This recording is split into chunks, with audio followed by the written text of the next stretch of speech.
pa tayong nakuhang hindi ka nais-nais, no? Ayan. So ayan, tingnan nyo guys, may mga na corner na ito, no? Once na corner na yan, mawawat dahan-dahan. So ayan, dito naman guys sa kabila, sa tawid ng Apart Santos, ito na siya ngayon. Ayan, sobrang laki ng nagbago dito. Yung akalain nyo guys, yung mga bahay-bahay dyan noon na punong-puno ng baha, skyway, sa ilalim ng skyway na to. Pero at least kahit pa paano nabawasan ito.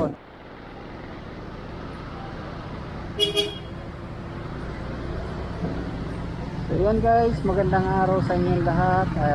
Ayan, ayusin natin yung ating video nga pala dito sa may part ng Antipolo, no?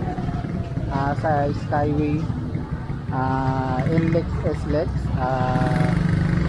Skyway, dito sa may Antipolo. Kasi talagang sobrang sorry talaga, no, sa mga ating manonood dyan, dahil nga po ang sabi ko dito nung una ay Skyway Stage 3. So yun pala, ito ay Skyway NLEX, SLEX connector. Ayan, so babahagi ko nga sa inyo ulit ito at ating kaklaruhin na ito ay NLEX, SLEX connector. So yun, at ito, nandito tayo malapit na sa may Antipolo Street. At isi-share ko nga sa inyo itong part na to dito, na panahon ng hindi pa na ano to natatayo. Ayan, yung Skyway na to ay talagang punong-puno ng street dwellers. Pero ayan, ngayon meron wala na silang street dwellers na bahay-bahay. Kaso lang, ayan, meron pa rin mga nakatira. Sorry, meron pa tayong nakuhang hindi ka nais-nais, no? Ayan. So ayan, tingnan nyo guys, may mga concrete na naiwan pa, no? So ayan, at ginawang paradahan. So same lang, no, nung time ng blinag natin to ay ang daming nakaparadang sasakyan. So same pa rin, ayan pa rin, ang daming nakaparadang sasakyan. Pero siguro pag once na corner na ito, no, once na corner na yan, mawawala na rin siguro yung mga nakaparking ngayon dyan.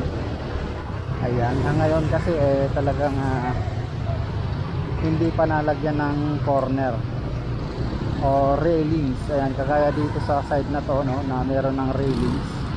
Ayan, yung railings nila dito na kulay dilaw. Yung ano kasi dyan, drainage, ang iniwasan nga, no, na may madisgrasya sa drainage na yan dyan. Ayan, so dami pa rin talagang sasakyan guys na nakaparada dito sa part na to. Alright, ayan, may mga tarpaulin para sa mga kagawad, chairman. Ayan, SP chairman. Ayan, SP kagawad. Ayan. So ayan yung kagandahan lang dito sa ano na to, dahil yung pinaka drainage ay hinarangan. Ayan, at makikita nyo guys, no, yung napakagandang Skyway sa SLEX NLEX connector. Ayan, so dire-diretso natin to guys, na hanggang doon sa may Rizal Avenue. Doon tayo, punta tayo ng Rizal Avenue. Pakita ko sa inyo yung part na to dito para naman masaya. Ayan, kahit pa paano makapag-share ako sa inyo ng ating video ngayong araw. Alright, so kakaliwa at lipat tayo. Diretso tayo diretso tayo. Oo.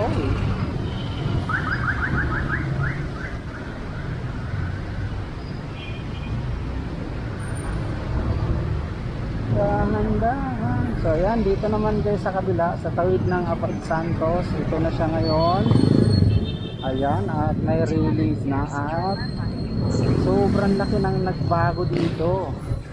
Yung akalain nyo guys, yung mga bahay-bahay dyan noon na punong-puno ng bahay-bahay ay talagang nawala.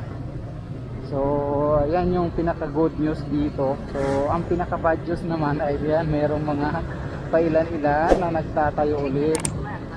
At tingnan nyo, may naglalaba pa rito. Ayan, may naliligo. Oo. So yun guys, yung hindi maganda sa atin dito sa ano na to, skyway, sa ilalim ng skyway na to. Pero at least kahit pa paano nabawasan ito, no? Ayan, so ito Blooming Creek Station, LRT1 Blooming Creek Station. Hanggang dito yung ating vlog muna sa ngayon guys, no? At talagang pinahagi ko lang sa inyo itong part na to dito. Yun nga, kahit pa paano naalis nga yung mga bahay-bahay, pero meron pa rin mga talagang pasaway. So yun guys, hanggang dito na lang tayo. At ayan, maraming salamat din naman sa inyong pagsama dito sa aking vlog ngayong araw. At see you next vlog guys. Maraming salamat. Ayan, makita nyo yung mga bailan nilang mga bahay-bahay dyan. So yan guys, sa mga hindi pa nakasubscribe dyan, at kung bago pa lang kayo sa channel ko, at syempre kung gusto nyo mga ganitong update ay subscribe na kayo sa aking channel. Hit nyo na rin yung notification bell para updated kayo lagi sa ating mga video upload dito sa Metro Manila vlog natin. So yan guys, hanggang dito na lang tayo. At thank you ng marami sa inyong suporta. Ayan, syempre like and share natin guys, comment na rin sa baba at kung ano yung mga nais ng vlog natin sa Metro Manila. Ayan, so hanggang sa muli. Thank you guys, bye bye, see you next vlog.